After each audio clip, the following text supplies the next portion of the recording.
güveneceğim adam yoktur. Ben unutulmuş biriyim.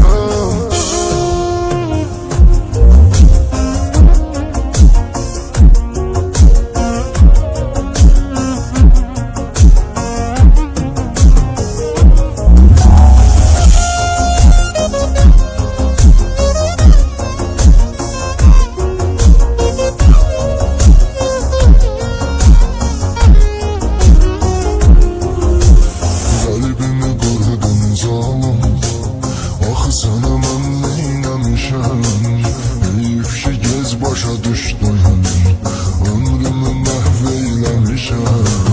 Bəlkə də məndən ayrı həyatım yenidən başlar. Sən axı verməz alanlıq, gözümdən axan yaşlar. Daha mənim evimlisən sən, həyatı puç olmuş biriyəm.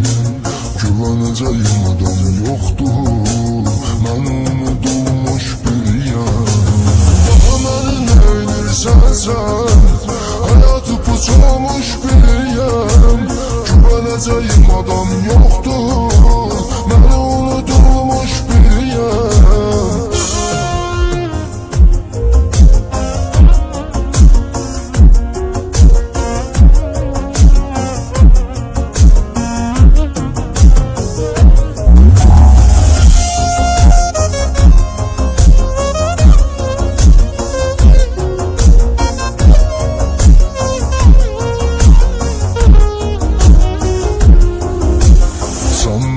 Acılar verdim, böyle olur mu seven insan? Sana bu sevgim aram olsun, hayatımı eledin zindan. Tenha kalır üzüləndə, kimləri satacaq dadına, resimlerine baxacaqsan, mən onda düşəcəm yadına.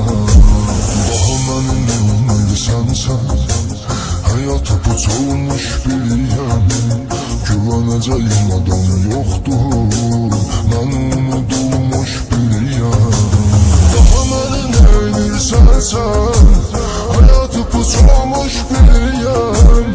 Güveneceğim adam yoktur.